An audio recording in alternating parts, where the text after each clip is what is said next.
Hello everyone, I hope you've had a wonderful half term and we're back to reading our story for tonight. Hope you're all tucked up in bed ready to hear. I have a story called Squish, Squash, Squeeze, and this is the front cover, and the authors of this book are Tracy Corduroy and Jane Chapman. Okay, I'm going to read the blurb, and the blurb just tells us what the story is about and what we could read inside. Mouse's new house seems perfect, with just enough rooms for his things. But who's that growling by the piano? And who's that snapping in the bathtub? And who's that sliding down the banister? Soon the house is bursting at the seams. What a squish, squash, squeeze. This story reminds me of the Julia Donaldson book, okay, about the squishing and the squashing and the squeezing in the house. Maybe it does you. Mouse's new house had shady trees and a roof like a witch's hat. It had creaky steps and flower pots and pegs for muddy boots. Ooh, cried Mouse as he marched on in. It's just right. So a house that he wants to live in. Mouse quickly shooed the cobwebs away. And look, a piano, he smiled. He jumped right up and started to play. Plink, plank, plink, plonk, plonk. There he is, playing on the piano. But all of a sudden, roar, a big brown bear burst out.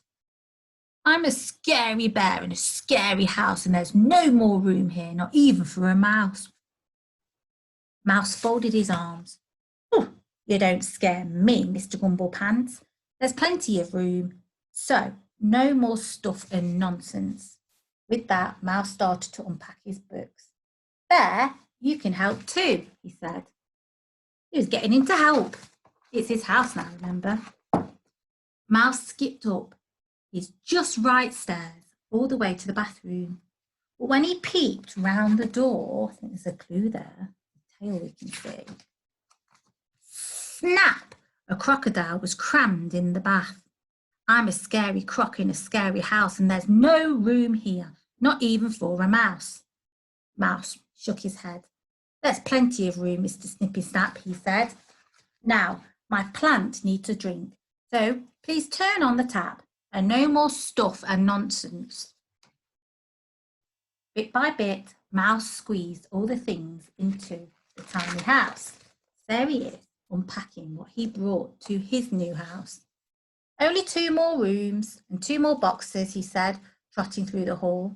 But before he could unpack them, he heard a huge whoosh, and a tiger came whizzing down the banister, which is the part of the stairs that we hold on to as we're walking up and down it. I'm a scary eek, the tiger squealed as he flew off the end and crash. Now look what you've done, grumbled Bear. There's no room to be untidy, snapped Crocodile.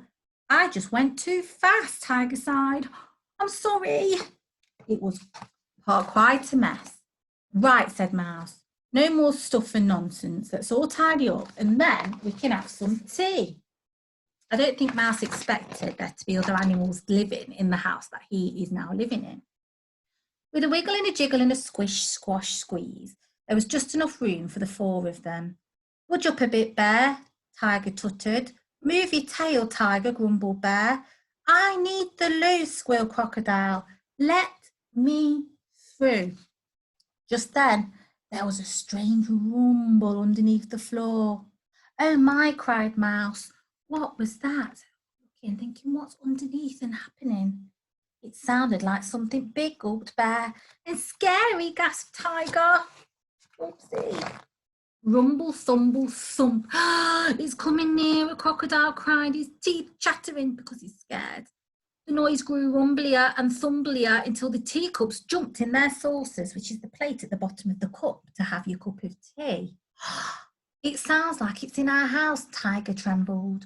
What if it wanted to live here too? That was only one thing for it. Mouse stood tall and called in his biggest, bravest voice, I'm a scary mouse in a scary house, and there's no room for... down, down, down, tumbled Mouse. through a giant hole in the floor. So underneath that floor, a hole appeared and someone has made it. He landed bump and looked around. "Oopsie," said a mole. Look. Blinking at the rumpuses he'd caused, all the problems he's caused, he's now looking at. "I must have dug a bit too much, and now I've made this great big hole under your house. I'm ever so sorry." But Mouse started to smile. "Stuff and nonsense," he said. "It's just what we need." And with a wiggle and a jiggle, this time really was plenty of room for everyone. So he didn't really mind, and he let him join in. And I think they're all having a good time in their new house. What a lovely story. I hope you enjoyed it. I enjoyed reading that to you. Now it's time to tuck into bed, lights out, and go to sleep. Have a wonderful sleep and be ready for tomorrow and your learning. Bye for now. Good night.